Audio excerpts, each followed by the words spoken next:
Welcome to another episode of the Automotive Architect Sales Podcast. I am your host, Ron Garverick. Thank you for joining me today. Don't forget to subscribe to my YouTube channel, Ron Garverick, and go to the Automotive Architect Sales Podcast platform. You can get it on iHeartRadio, Pandora, Spotify, any platform that holds podcasts, you can go to it. Also, don't forget the Manager TO podcast. Do the same thing. Go and log into all the podcast platforms and subscribe, like, share, give it to your friends, your enemies, whoever you think that will benefit from it. I got a special guest on today. It's a pleasure to have him on. I've been following him for many years, and it's great to have him on. Tim Kintz is the author of the Amazon bestseller Frictionless. And he's the president of the Kintz Group, the automotive industry's premier sales and management training company. He's a graduate of the NADA Dealer Academy. Tim has worked almost every position in the dealership. He delivers hands-on coaching, workshops, and presentations throughout the world, teaching universal sales and management strategies that have been proven effective in every business sector. As a strong believer in the power of a great leader, Tim helps managers anticipate change, adapt to challenges, and focus on the individual. And ladies and gentlemen, if you have not picked up the book Frictionless, I highly recommend you get this book. Came out in, I believe, January of 2019. I've read it 15 times. And right now I'm on, I think, my 5th time of reading Fearless, Leading and Managing Unbreakable Teams. 2 of my favorite books. I have them in my bag every single day. If I have a question, if I have any doubts, I surely go to the books to make sure that I become a great leader, that I become a great influencer and a great coach. And it's top notch. You can buy it on Amazon. You can buy it on Tim's website. I'm sure he'll explain how to get the book from there. But if you look, the reviews are top-notch, 5 stars all the way around on both books. And highly suggest it's on top of the line, and you're not going to get any better than that. But without further ado, I want to introduce to you Tim Kintz. Hey, man, thanks for having me. Thank you for being on. By the way, I love the whole lead-in. I felt like I was getting ready to watch some cool version of Star Wars meets Da Vinci Code.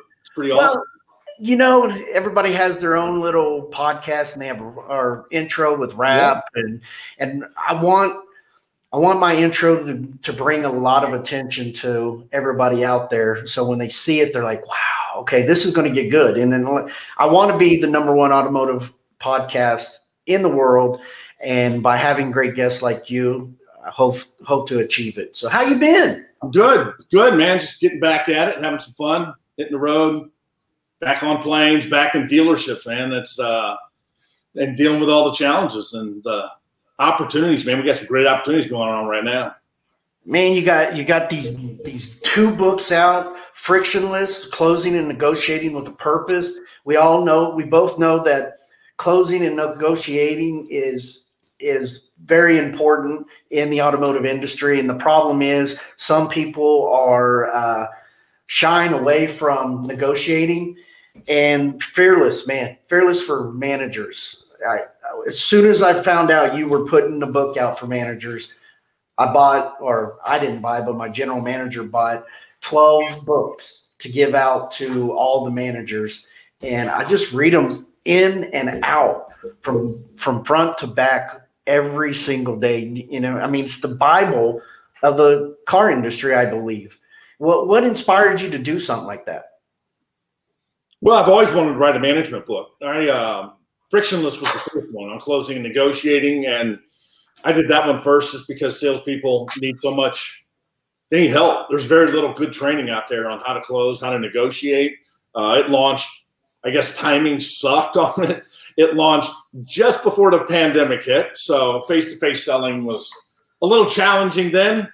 But I always wanted to write the manager's book first, just because I know, man, as managers, sometimes we're the least trained people in a dealership. I always kind of joke around, but it's true that a lot of times becoming a manager, it's just like Survivor, dude. It's you outwit, outlast, outplay, don't get voted off the island, and you're going to become the manager. And we get very little training as a salesperson. And then we're just thrown out there. We're taught how to work our DMS and how to work vAuto and how to manage our CRM a little bit. But there's very little leadership training that's out there. And what's out there is so generic when it comes to leadership and management. There's a lot of stuff talking about characteristics of a great leader and traits, and all that stuff's great. But how do I pull it off in the real world?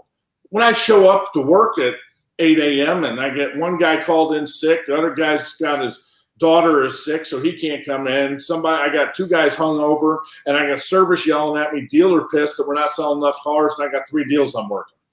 How do I apply those characteristics? And that's really what I wanted to focus on in Fearless, was how do you make this happen in the real world? Because I think that's missing in so much of our training that exists. It's a lot of idea, a lot of theory, a lot of should-bes, not a lot of how-tos. When I got into the car business, I was told by a veteran salesman, he was like, Ron, I'm just going to tell you right now, if you're a manager, that means you suck at selling cars. And for the longest time, I was believing that. I was like, man, I don't want to be a manager because, I'm making a pretty good living selling cars. But in some sort, he was right, because you only get promoted because they need a spot filled. But yet the managers don't know how to be a leader. They don't know how to be an influencer. They have all these bad habits that they're bringing into being a manager that they're teaching the salesman the bad habits that he learned. And so with the book Friction or Fearless, it helps justify and it's all in categories on how to become a better leader. I mean, we got the John C. Maxwell books on being a leader, but sometimes car guys aren't very smart. And so if they're reading a John C. Maxwell book, they're not interpreting it for the car business. Fearless interprets it for the car business, for the sales managers, the BDC managers, the finance directors. Hell, I even got the service manager reading the book. And it's so in-depth on how to become a better leader in the automotive industry. So hats off to you, because there's so many books about how to become a salesman, but there's very little books on how to be a great manager. So great job on that. Well, I think the reality is right now as a manager, we have so much on our plates. We have with our online showroom with the internet and managing the internet leads and the CRM and the manufacturers all up our ass all the time, and finding good people or finding people that are going to sell, and right now the inventory being down. It's so hard. We end up managing stuff so much that we don't manage the people. Right. And I would argue 20 years ago and further back, we were better managers. We were better leaders because we didn't have the distractions. We didn't have these cell phones distracting us. We didn't have email jail. We didn't have all this stuff. We had our people. When service closed down at 5 or 6 o'clock, it was managers, salespeople. It might have been throwing footballs around and stuff, but we were still spending time. I always talk about, Maxwell says kids spell love T-I-M-E, right? Exactly. How do our people know that we care about it? T-I-M-E. What don't we do enough of? Spend time with our people. And it's not because we don't necessarily want to. I think there's 2 reasons. One, a lot of us don't know how. We sit down to one-on-one, it's like, what do I talk about, right? It's what do you got working? And by the time I get to Tuesday or Wednesday, they ain't got nothing new working. So it's redundant and nothing new because we've never been trained on how to do it. But the other thing is we just get so inundated. We get so busy with stuff that's not productive and it's not focused on selling.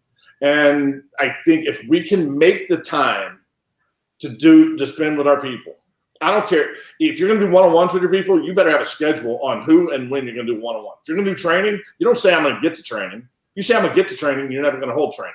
It's, Stephen Covey, urgent, important, non-urgent, important, not urgent, not important, and urgent, not important. The urgent stuff gets our attention. Urgent, important stuff.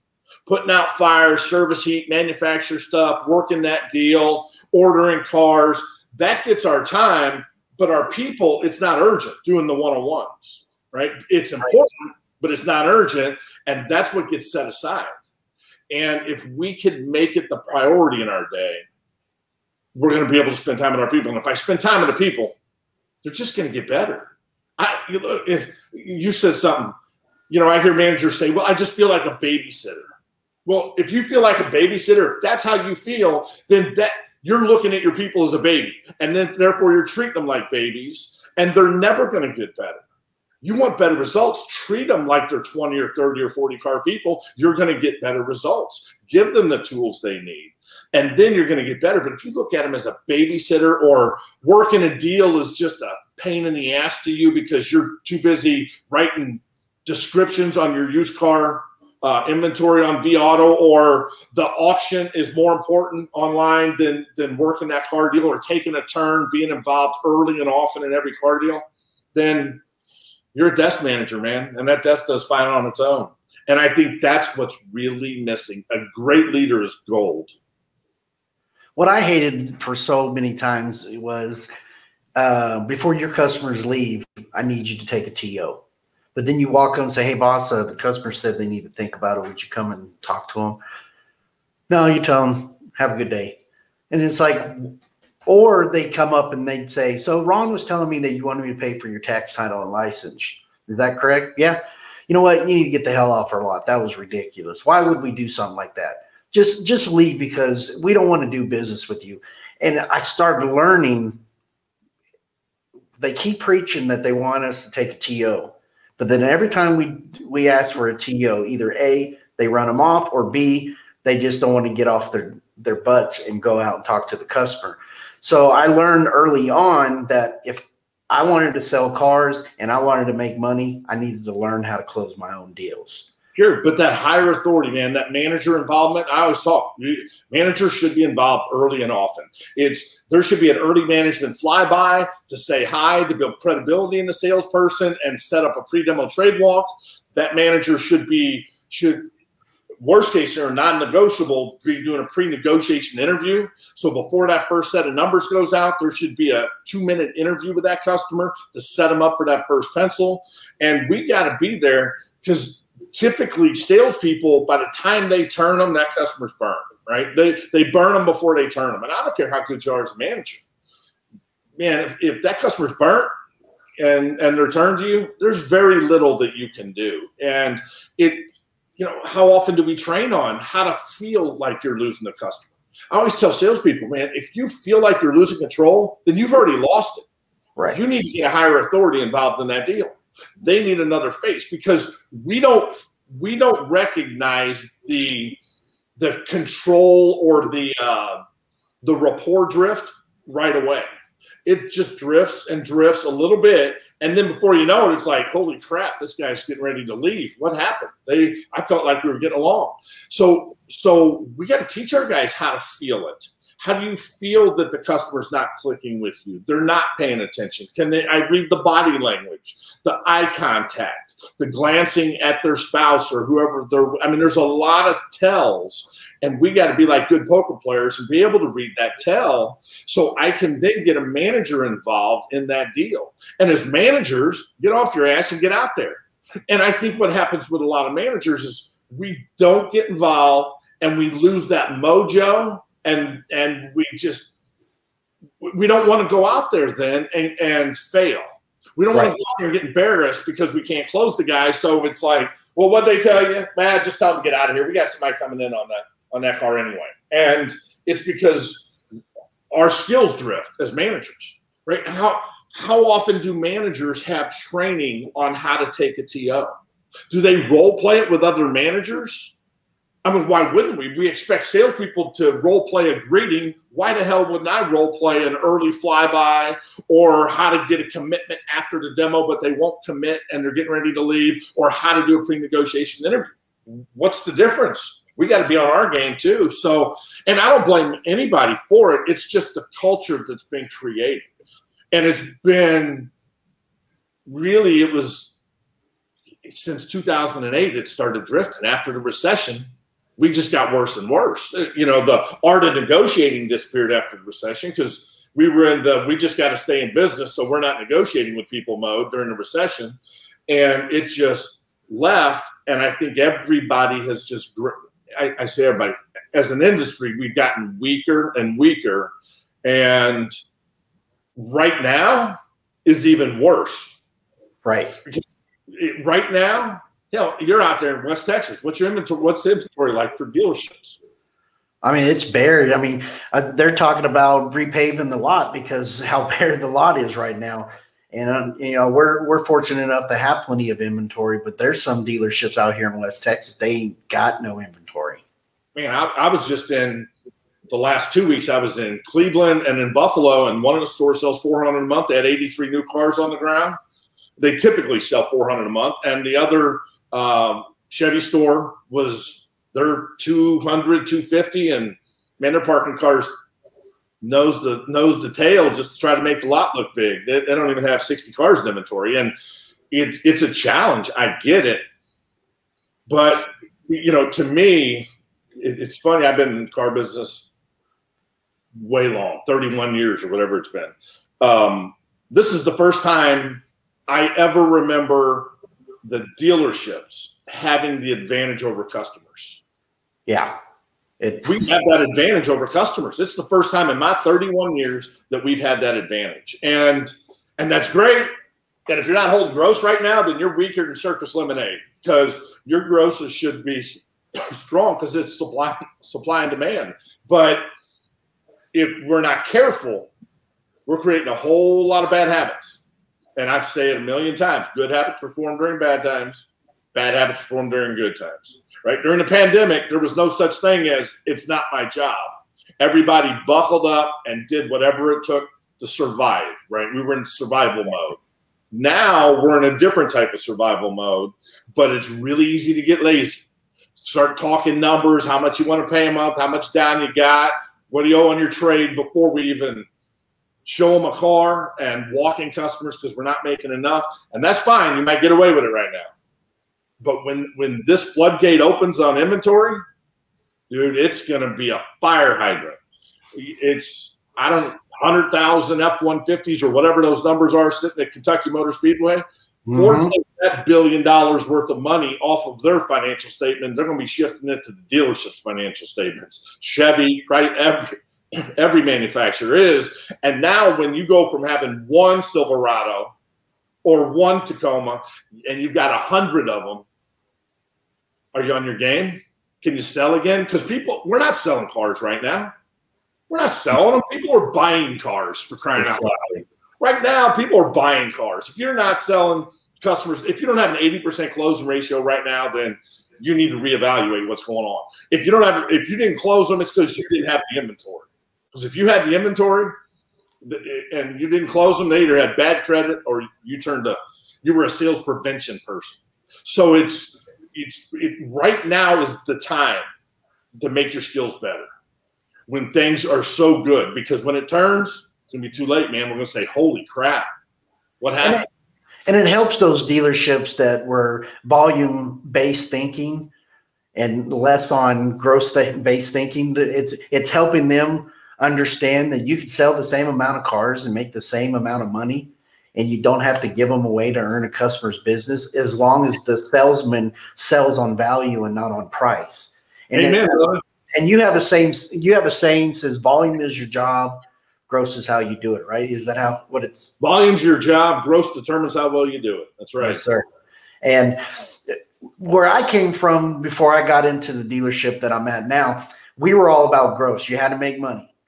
And when I transed over to the dealership I'm at now, I was flabbergasted on the grosses we were losing. I mean, you were losing $2,000 here and $1,500 there. And I was like, what are we doing? But we're selling a lot of cars. I'm like, we're giving them away. we're buying customers. Yeah, selling cars. People are buying. If you lose money on a car deal, you didn't sell it. They bought it. There's a difference. There's 4 rules to hold gross. Rule 1, hold gross. Rule 2, hold gross. Rule 3, hold gross. Rule 4, if you can't hold gross, sell the car. Yeah. But it's I agree completely. This time with inventory shortage proved that we don't have to have a race to the bottom. That people will buy cars. All these dealerships that were giveaway artists now see that we can hold gross. And I hope we can keep that mindset going. We may not hold the same amount of gross. I get it. I'm not saying, I go in some stores, these guys are making $15,000, $18,000 a deal. That's not going to keep up. But we don't have to lose money when we're selling cars, right? We lose money when people are buying cars. And it's just make sure we get our crap together, man, right now. Now's the time you want to be prepared for when the storm hits, right? One of my favorite quotes Wayne Gretzky said. You know Wayne Gretzky? Oh, yeah, hockey player. Great one, man. Best ever. He said that good players skate to where the puck is. Great players skate to where the puck's going to be. Exactly. So where's the puck going to be? Right now, we're just following the leader, chasing the puck. I'm looking at where's that puck going to be? Are we going to be prepared? Right? What's the definition of luck? When opportunity meets preparation. When opportunity comes up, if you're not prepared, you never get lucky. So where's the puck going to be? Are we going to be prepared for it? I don't care if it's when we get 500 cars in inventory or when electric cars are changing the whole evolution, the whole business model of our service department, because you're not maintaining them, you're just replacing parts on them, right? It's a whole different model when we move into electric cars. So it's what is that long-term vision? Where are we going, and what are we going to do to be prepared to get there? And literally, that's what Frictionless is all about. That's why I talk about the leadership quadrant: lead, manage, train, and coach. Leadership is overrated. The word is. Mm-hmm. If you want to be a great leader, you got to learn to lead people, manage things, train for knowledge, coach for skills. It's really doesn't have to be rocket science. But they get all 4 of them all mixed together, and they get confused on which one goes with what. And that's where dealerships are hurting right now, is if a manager is trying to train, his training is telling them what they're doing wrong, but not telling them how to fix it. It's you're doing this wrong. You're not selling the car the way you should be. You're not selling the features. You're not closing the deals. You're weak, yada, yada, yada. But then they don't say, but we can help you with that. Let me show you how, right? Yeah. You should be staying on price. You should be closing on the car. You should be building value. We should all over our guys. It needs to be the how-to. It's a transferal of knowledge is what training is, right? Just because I'm trained on something doesn't mean I have a skill. Right. Exactly. Once I train you and give you knowledge, coaching is rolling your sleeves up and working with them. It's going to batting practice, taking extra ground balls, going to the driving range and working on your short game. Right. That's what's missing more than the training side. You can have Kintz now, my online training platform, and you can gain knowledge all you want. You've heard the saying, knowledge is power. I don't believe it in our business. I believe knowledge is dangerous in our business. Because there's a lot of guys that know a lot of stuff. They can't do anything with it. I can Google anything, but it's coaching to develop skills, and that's the hard thing to do because it takes time. But if it's fun, if like you were talking about, me and you had a conversation earlier about volleyballs, or I have heavy hitter bats for when guys get recognition for doing a good job. You know, is your SPIF program tied into your training? So I'm getting recognition and I'm getting positive feedback when things are getting better. I think so often we're good at catching guys doing things wrong, but we're not very good at catching people doing things right. Yeah, if you sit there and degrade them all the time on what they're doing wrong, then it's just wearing down on them. But if you congratulate them on what they're doing right, just saying, hey, you know, I recognize you've been going through hard times. I get that, but you're not allowing that to come into the dealership, and you got a hat trick today. Congratulations. Here's $100, man. You know, go spend it out. Go buy dinner for your family and spend some time with them because you did a wonderful job today. And it makes them feel good about themselves. on accomplishing a hat trick. Never done it before, but he had his vision goggles on, and he was out to sell 3 cars to the customer, and he accomplished it. So if you make them feel good, that doesn't even matter. It doesn't even matter how big the accomplishment was, right? If they did a good job, they made 20 outgoing calls and sent 20 emails, and they sent out 20 texts. They might not have sold a car, but hey, pat them on the back. At least they did the activities. It's going to pay off. It's a lagging indicator, right? If I'm doing all those things, that's a lagging indicator to my future success. Catch them doing a good thing. And it doesn't matter how big or small it is. We need to recognize good accomplishments and not just the negative stuff. And that's why I love like levels charts and heavy hitter sets, and we do dumbbells for the best closing ratio, just stuff like that. That I think some of the best salespeople I know are more recognition driven than they are money driven, because they know if they're number one, if they sell their 30 cars, 40 cars, the money's going to take care of itself. Exactly. It's about the recognition and being number one. It's competition, man. Are you competitive? I teach my managers, whenever you do an interview, ask your applicant, tell me the last time you were in a competitive situation and how you handled it. Because if you're not competitive, this business isn't for you. I want competitive people. And I mean, I don't know about you, but I compete all the time. Doesn't matter how big or small it is. If I go to batting cage, my son's 11, we go to the batting cage, I'm not just lobbing it up there from the hit. He's got to learn to hit real pitches. Yeah, I'm going to be better than him as long as I can be better than him, because he's going to be kicking my ass in a couple of years. So look, we're going to compete. That's why you keep score. I'm not into taking scoreboards down. I'm all about competition. I'm always I got a group of 6 guys on my team, and I always have them compete against each other. Who's going to sell the most cars and who's going to make the most money? And they're always coming in my office every day. Hey, how many cars has John got out? Look it up. Man, I gotta step up my game today. How much money is Joel got? Or he'll ask Joel, hey, how much money you got made so far? Joel will tell him, God, I gotta close more deals and hold more gross. And they're always just a friendly competition. But I got that in their head so they can do better. I mean, we got a guy, he sells 20, 30 cars a month. And I mean, he'll give the cars away just to sell cars and make 20 grand. But then I got another salesman who'll sell 10 cars a month and he'll make 20 grand. You just need to combine them into one great salesperson. And so we got a great team. When starting out, they were all lost. They didn't know where they were going. And just, back in August, I grabbed them. I brought them into the conference room and I said, listen, we're going to do this together. I'm going to teach you everything that made me successful. I said, you may not read a book. You may not watch videos. I'll do it for you because I'm going to make you great.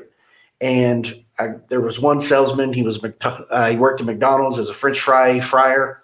He came into the car business, and he never believed that anybody could make over $100,000 in the car business. And I said, if you follow my direction, let me guide you to success, I guarantee you'll sell plenty of cars and make over $100,000. And last year alone, he made over $175,000 in the car business, and he was a French fry fryer for McDonald's. Oh, it's crazy the amount of money that's out there. You just got to make yourself better. It's not going to come to you. You got to have drive. You got to give a crap, man. Somebody's got to be number one. And nobody cares. Look, life doesn't care if you succeed or fail. I always say there's 3 types of people: people that make it happen, people that watch it happen, and people say, what the hell just happened? Exactly. And I believe the culture of complacency is greater than it's ever been. And if you want to dominate, if you want to kick ass, I don't think there's ever been a better time than now. I think your competition, if you want to be great, your competition is less than ever. Hell, we can't even find people right now to come to work because they want to sit at home and be Netflixers and get unemployment because they're making plenty of money being Netflixers and getting unemployment. It's crazy. But that's the advantage for some of us if we actually want to go out and do something about it, man. But it's not just going to come to you automatically. And, yeah, you may be the top person at your store, but if that means you're selling 12 or 15 cars a month, then you're the tallest midget, man. It's you got a stride. You sell 15, that's awesome. Now how are you going to get to 20? How are you going to get to 25? How are you going to get to 30? If you're selling 6, how are you going to get to 8? Right? You always got to be pushing yourself. It's asking that question every day when you wake up. What am I going to do today to be better than I was yesterday? Ask yourself that.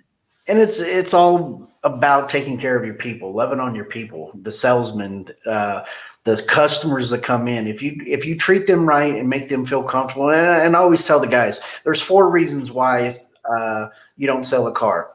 It's product, salesperson, payment, or price. So when a customer says they need to think about it, they don't really, all they need to think about is those 4 things. Is this the right car that they want? Are you the salesperson they want to buy from? Is it, unless they're stroking out a check or paying cash, is the price good for them, or is the payment? And it's always down to the payment. But if you sell value, then the payment and price really doesn't matter. I said, so if they love you, you need to step back, show them the car again. If they have a problem with the payment, step back again, show them the features and benefits of why the payment is that much, and then go back inside and negotiate again. If the payment's still too high, then you go back and you find them a trim lower. And if you said it yourself, if the last 15 minutes of the car deal, you're not getting anywhere with it, is because you didn't do your job in the first 15 minutes. Right. That's exactly right. And we always look at the last 15. Look, negotiating is fun. I love closing and negotiating. I mean, that's the highlight. But your real money's made in your presentation. And most of the time we're product presenters, but we don't create mental ownership, right? That customer doesn't take mental ownership before physical and financial ownership most of the time, because we don't paint that vehicle in their life. Like a good realtor, great realtors, they walk you through a house. They got the kids picking out their room. You're figuring out what color you want it. Does your furniture fit? And when you walk out of that house, a good realtor, you're already mentally moving your furniture into that house. You haven't even put a bid in. You haven't even made an offer yet on the house. Exactly. That's creating mental ownership for physical and financial ownership. And it's getting good. It's being able to leverage the emotions of a car deal, right? It's an emotional thing. Sometimes a positive emotion, sometimes it's negative. But my job is to give you solutions to whatever your problem or it's pain and pleasure, man. So how do I show you how this vehicle is going to fix whatever that pain or pleasure you're looking to fix? And I think with walkarounds and stuff in today's world, the old school walkarounds are dead. 6-point walkarounds, dead. 3 fabs per walk, and that's ridiculous. It ain't going to happen. We mistake the volume of features that we cover for impact on mental ownership. It doesn't have anything to do with each other. It's not about how many features you cover. Did you paint it into their life? And did you leverage their emotions? When you can learn to leverage the emotions of a customer, that's when you become a great closer and negotiator. And then at the same time, have logic discipline when you're negotiating, right? And be able to control your emotions. If you can't control your emotions, it's one of my golden rules of negotiating, man. It's whoever cares least about a deal wins. Right? Meaning that customer needs to want to buy your car more than you want to sell it. Not that you don't want to, but that's when I'm winning the negotiation. And I've always said there's 3 kinds of salespeople. There's order takers, presenters, and closers. Right. Order takers, the customer comes in, says, I need to be at a $350 payment. You're going to work your ass off to get them that $350 payment. You'll always hear me when I hear because my office is right next to the sales tower, and I hear a salesman going, hey, they got to be at $350 a month. And all of a sudden, I got a little bell in my office, and you hear me ring it, go, order up. And they get mad. They just look at me and like, God, you're such a prick. But I'm like trying to get in their head, stop working as an order taker. Presenters, they show the vehicle to the customer. They work all the numbers just for them to take that information and go shop at other dealerships. And a closer, they close the deal. They sell the customer on the value. They sell them on the price, and they write them up, and they're gone in the vehicle. And I said, which one are you? Are you an order taker? You a presenter? Or are you a closer? And that French fry fryer, he was an order taker for so long. He just wanted to sell a car to get a number on the board. Didn't care how much he was going to make. And then now he's a closer. He'll ask questions. He will get in and ask the customers all the tough questions. What do I have to do to get you in the car today? I need to be at a $350 payment. You and I both know that you can't get into this vehicle at a $350 payment unless you put some money down. I can't go extended term. So either we go find a vehicle that's the less value and less options, or we go ahead and we take this vehicle for $475 a month. Which one would you want to go with? And they're like, well, we don't want the cloth interior. I need you to sign right here and I'll get it put in place for you. He closes it because he made them realize, hey, I can't negotiate anymore. This is where we're at. And so I applaud him for that, because I've seen him grow. I've seen him believe in the process. And that's what he was losing, was the process of negotiating. But there's so many dealerships out there right now that they don't even want to negotiate. Well, before the inventory shortage, they didn't want to negotiate.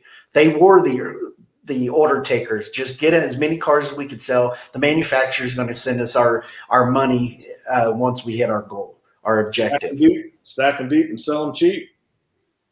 And so now I'm pounding in their heads, we don't need to do that. We can sell the same amount of cars and make the same kind of money if we do our procedures correctly. You negotiate, or you sell on your feet, you negotiate on your seat, and that's how it works. Well, it really comes down to the dealership having a very clear, laid out, repeatable process. And I think every deal is just kind of flyby. We don't necessarily have that good process. How's that first pencil started every single time? What's the goal on the first pencil when you go out there, right? Goal isn't, rarely are you ever closing the deal on the first pencil if you go out there and ask for all the money. The goal on the first pencil is to get all you can and take what you can get. My goal on that first pencil is to get their biggest down, highest payment, most for ours and least for theirs. And the second pencil is all about leveraging or having that logic discipline and being able to show them total cost of ownership closes using all the different tools that we have from doing our pre-demo trade walk. But, one thing, though, that kills so many negotiations in the stores is how long it takes to get to the frickin' negotiation. Oh, yeah. If it's taking you long, if that customer shows up and it's taking you longer than an hour to start that first pencil, time is the new commodity. And the whole velocity of that deal has to be sped up without sacrificing the integrity of selling. Exactly. And then they get into finance and they're in a hurry. You need to speed this up. They need to go to a baseball game. They need to go to a graduation. It's like, listen, I got 45 minutes with your customer. I don't know what you did out there. Yeah. But we can't speed up the process, because what I'm looking at now, you're not making any money on the front. So we have to try to make it up in the back end. Look, everything has to get sped up. The evolution of the business, man.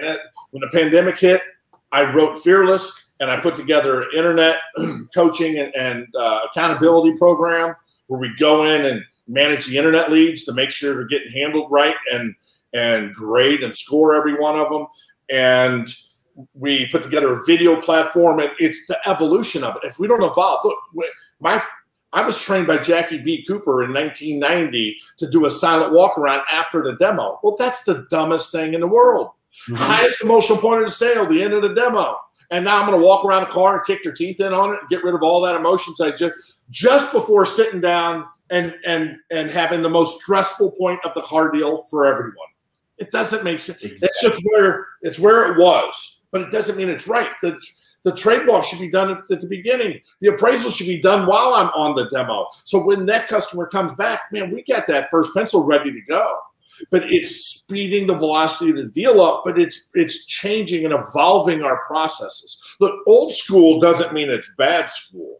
Okay, there's plenty of old school that's good, but there's also new school that's bad, new school that's good. It's how can we blend the two together to make it an exceptional experience and maximize our profits. And that all comes down to having a repeatable process that everybody can follow every single time. Exactly. Wow. Great. So what advice would you give managers right now that want to change and want to start the negotiating stage with their salespeople on the proper way to do it? What advice would you give these managers? First, for being a leader. Second, being a coach and a trainer, on guiding them in that right direction. What advice would you give them? I think the most important thing that any of us need to do is identify what can we what can we do, change, fix, whatever it is that we can implement that's going to have the greatest impact for our people, that's going to deliver the least amount of pain, right? Because I get managers come to my 2-day manager workshop, or we'll go in store and do stuff, and they're always like, well, where do I start? It's because we cover so much stuff. It's like, where do we start? Well, everything we want to fix, but I need to identify what's going to have the least amount of pain that gets greatest impact. And when you can do that, and your people see that it worked, and they made more money, or their job got easier, now when you say, okay, now this is what we're going to fix next, now their minds are open a little more. Just look, salespeople, if they've been there for any period of time, they've seen all these changes. Guys, we got a new program we're on. 30 days later, it's gone. You got Captain Wrinkle, your veteran, loyal underachiever, sells 8 a month. He's there saying, look, guys, just bobblehead, say yes. It's going to be gone. We'll be on a new program in 30 days. So it's what's going to give your guys impact. They're as good as they're going to get on their own, man. That's the bottom line. So it may be that managers are going to go out and we're going to do a pre-negotiation interview. So we're going to find out the customer's level of commitment and if the salesperson did their job before the first pencil goes out. That may be what we need to start with, while I'm teaching my guys how to get a commitment from the customer. Maybe it's showing my guys, you send people out there with 20% down at 48 months is your first pencil. Well, I got to show them how to justify why we're showing them 20% and give customer benefits, right? That may be what we got to work on in the store. Hell, we might need to work on the managers going in and just presenting numbers, because our salespeople are lost as last year's Easter egg when they go out there to present numbers, right? So every store is a little bit different. One size does not fit all. It's not cookie cutter. The end result that we're looking to achieve may look exactly the same in multiple stores, but what the level of my managers and salespeople are in every store is different. So what can you fix or improve that's going to give impact, positive impact? Like I said, whether it's income or make their job easier. That's what they really care about. My job easier, or am I making more money? Which one is there? Help them have wins, right? Winning's a habit, losing's a habit. You teach your people to be winners, you teach them to be losers. So let's set them up for wins. If you know your guy's going to get his freaking teeth kicked in when they bring that first pencil out, why the hell would you send them out there with the first pencil if you know they're going to get their ass kicked by the customer? What is that? That's a total fail mode, man. That's not what we're wanting to do. If they're going to get their teeth kicked in, I either send somebody else out, or I walk my ass out there and I present the numbers and I coach my guys. You can't train during the deal. It's too late. I don't teach you how to hit a ball during a baseball game. Exactly. I train before, I train after. I coach on knowledge during. If they know it, I can coach them. But to load their lips, hey, go say this. You ever done that? Have them repeat it back to you? So what are you going to say? My dad used to do that to me when I was young. He would give me a set of instructions to do, and then he said, now repeat it back to me what I said. And you're like, that's not even close to what I just said. Oh, exactly. Give me the worksheet, I'll do it. And the frustration, I degrade you, make you feel like crap because you couldn't remember exactly where, because you're emotionally attached to that deal. Mm-hmm. You're in an emotional mindset. At that point, you're not logical. Your emotion is crushing your ability to have logic discipline. It's that simple. So there was one thing I could tell guys to work on. There's not one thing. There's a million.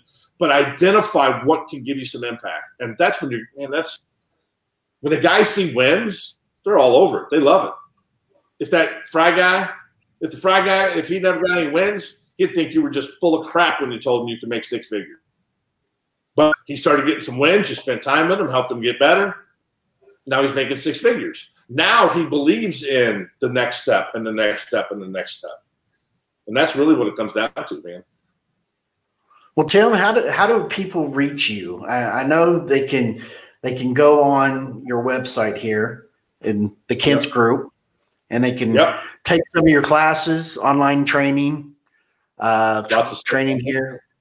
One thing that you got going on in September is Train the Trainer, right? Absolutely. That's an awesome class, man. It's for managers. And if you don't like getting out of your comfort zone, then you don't need to be there. Because it is getting up and holding about a dozen short training classes to other people, other managers that are going to be in there and being coached and critiqued on how to get better. So you're a trainer, right? Trainers sell. They don't tell. So it's learning how to be a salesperson when you're up there holding training. So yeah, it's pretty badass. I went through it years ago when I was in the dealership, and man, it's one of those, you got to be comfortable. You got to get comfortable being uncomfortable with it. But yeah, we have a lot of fun with it, man. We normally do it during Super Bowl, do a big Super Bowl party on Sunday, and then Monday, Tuesday is trainer. Obviously, that didn't happen this year, but we do it at Topgolf.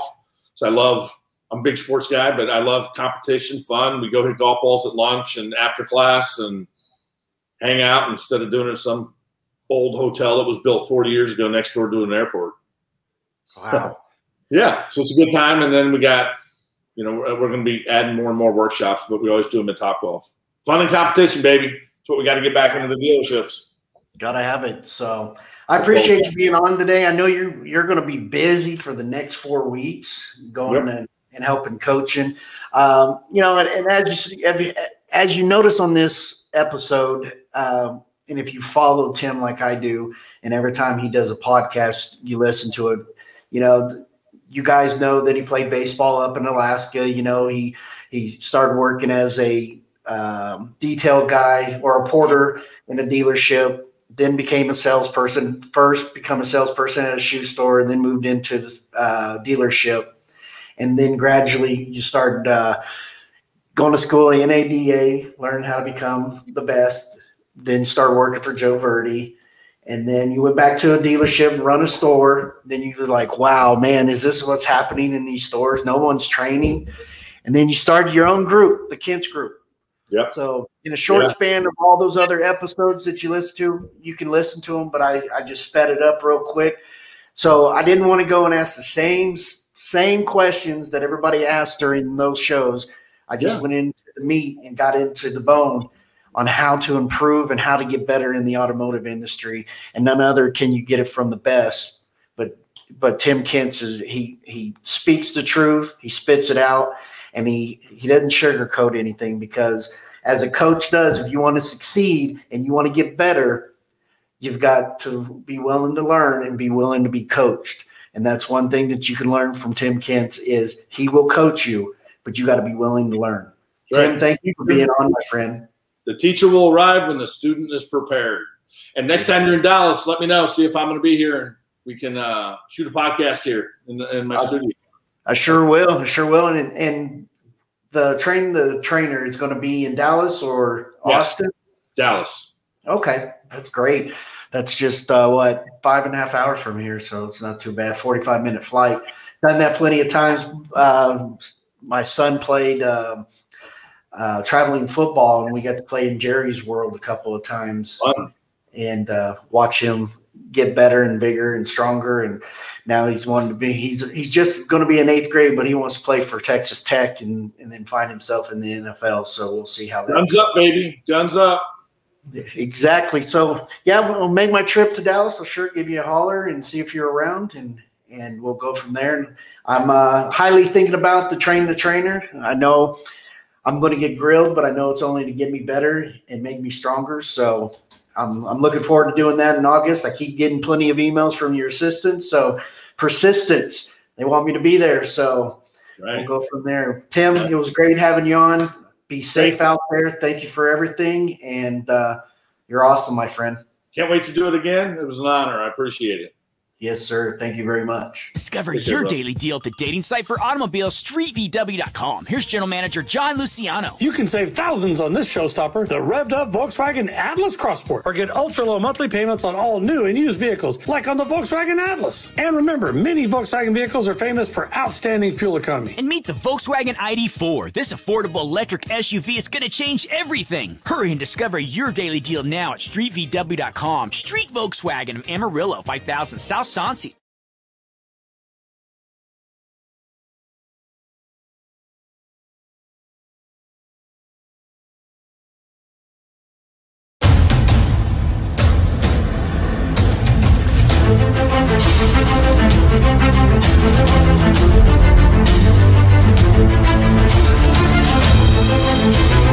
Bye.